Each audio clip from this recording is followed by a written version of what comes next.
This series of videos retraces the life of Mary Rabagliati, who left her native England at age 20 to live in an emergency camp for homeless families in France. Joining Joseph Brzezinski, she became one of the most influential people, helping him shape Altogether in Dignity Fourth World as a worldwide movement to overcome poverty. Over the years, Mary travelled to the front lines of the US war on poverty, as well as to South Africa and Sierra Leone. She founded ATD Fourth World's branch in the UK. At United Nations conferences on women in Mexico City, Copenhagen and Nairobi, she convinced many people that the voices of women in deep poverty must be heard. The path her life took began with an unusual choice she made in 1962. The main choices in life were to go to school or to get married. I wanted something else, but what? I worked as a secretary in offices. I know what it is to go and earn money, go home in the evening and do your own thing. I didn't like it. It just didn't suit me. I thought it was a waste of time earning money, helping to get somebody else rich, and then going out, wasting your time, spending it after. I was looking around for something useful to do with my life. I wanted to give my life some meaning, and I knew it would somehow involve serving the poor. I didn't know where to go or what to do, so I picked up the telephone directory and looked through for an organisation that worked with children. I found an organisation called International Help for Children. They were taking children from refugee camps to have holidays in Britain. Little children, 5, 6 and 7 years old.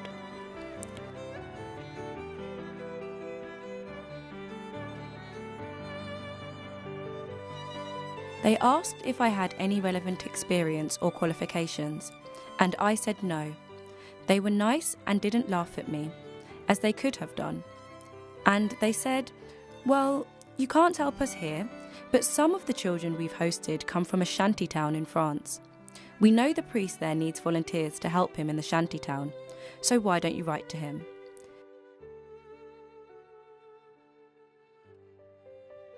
So I did, and he said,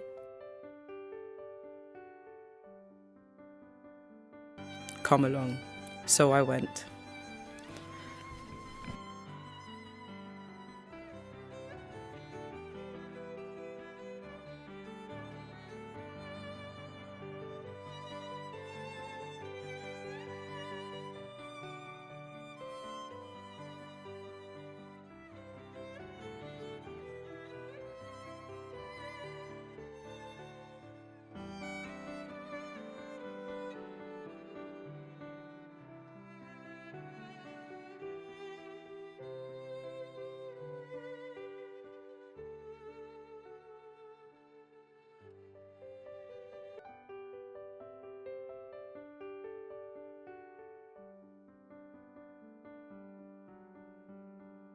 It was February 1962. It was kind of rather a dark, misty evening.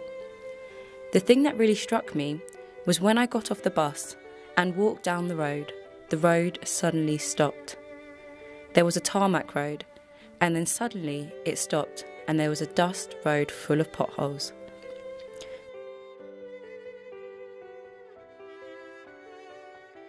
There was no water and no kind of sanitation. At that time, there was no postal delivery. All services of the town stopped. There were about 280 families in there at that time. It was a big shanty town. There was no electricity, no loos, and there were people living there.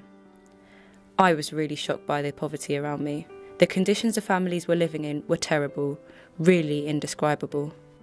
The camp at Noisy-le-Grand had been created because in 1954, another priest in France went on the radio and said he would look after people who were homeless. So hundreds and hundreds of families came to the Paris area from all over France. Suddenly, they appeared from nowhere.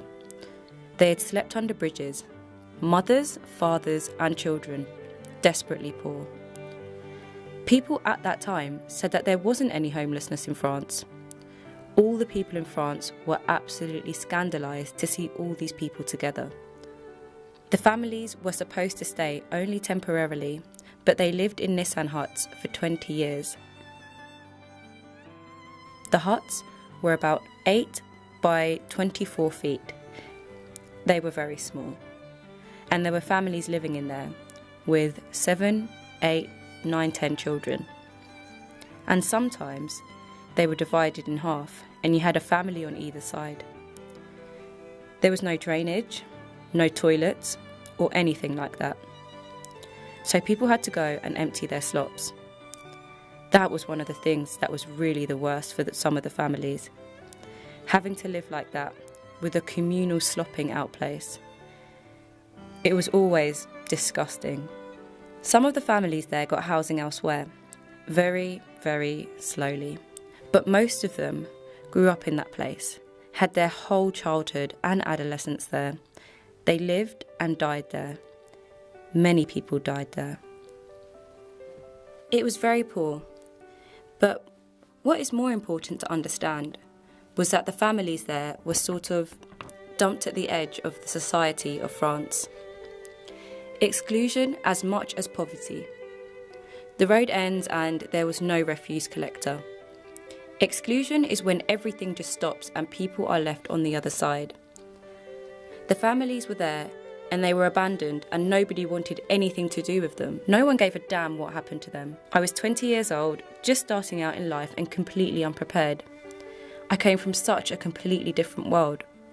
I never imagined such poverty could exist. What the families were going through, there was a brutal fact. It wasn't something you debated about or discussed. At that point, the question of what I did was, in a sense, secondary. Just living there was a shock. So different from anything. What Father Joseph Rosinski asked of me, and of anyone who joined him, was to live right in the middle of these families and to do it in a certain way, to gain respect of the families, and also to gain respect for them in society.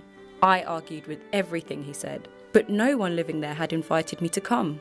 They would insult me all day long. What are you doing here? No one asked you to come. After 3 weeks, Father Joseph gave me the job of working in the laundry. Actually, not just working in the laundry, but running the laundry.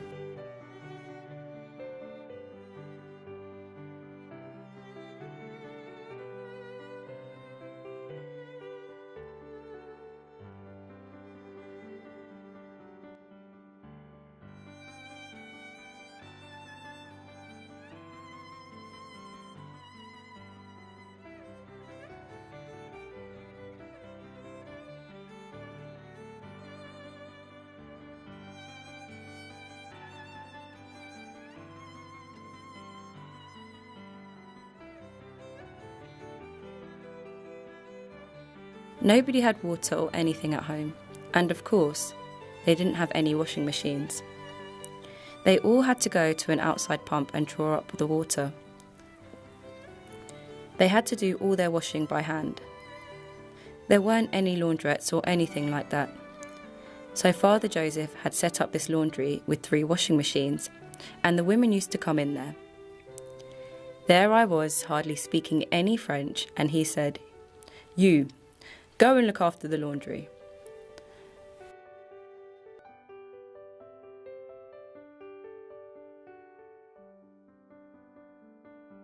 The first day, the teenage girls who came in stole the money box. I'm very proud to say that I got it back, which was, I think, quite an achievement when you consider that they were obviously having one out on me. Seeing what they could get away with this new person who didn't speak their language and didn't know what was going on. It was the mothers who introduced me into the laundry, or rather it was mainly the teenage girls, who I found 1,000 times more difficult and scary to deal with. I spent the first few days just trying to find a way to be useful, but they were the ones showing me how the machines worked. I worked for the next 9 months in this laundry, helping the mothers who came in to work the machines, to wash and to mend clothing. Their laundry was amazing. It had their poverty written all over it. But what shocked me even more was to see what little choice the girls had. All they could do was help their mothers, take care of their little brothers and sisters, live in this muddy, dark place. Plus, they had to deal with me because I was supposed to ask them for some money for the machines, and these families had nothing. For the sake of people's own honour, Father Joseph forbade us to give anything away. But the people had nothing and they ended up cheating and stealing. I had to be severe with them, while still understanding the importance of their dignity. When I first started working there, I was quite lost, and the women tried to make me feel comfortable. At the same time, they kept watch to see how I would react to them. They weren't sure they could trust me. Little by little, the situation became reversed, until I was accepted as having authority there, and I was the one trying to help them feel comfortable. The responsibility I'd been given was to show them how the machines worked, and to make sure the irons were put away properly, but also to create a good atmosphere. It's fortunate that this last bit wasn't stressed too much, because if there's one thing that makes me want to flee to the other side of the earth, it's being asked to create a good atmosphere. Just as though it were as easy as laying a table. Some people do find that easy, but I don't. If I try consciously to create atmosphere, that paralyses me, and so of course it doesn't work. In the first few days after my arrival, a volunteer who was there before me criticised me for not making enough conversation with the women. I was furious. In any context, I find it foolish to chatter, just of a way of filling silence. I also think there can be just as much of a good atmosphere in silence as in conversation, and sometimes even more. That doesn't mean spending hours in silence. It means using good judgment. And to use that judgment, you have to be relaxed. If you're always trying to think up something to say, it won't work. What I'm saying is that I'm not the type of person to be gaily talkative from sun up to sundown.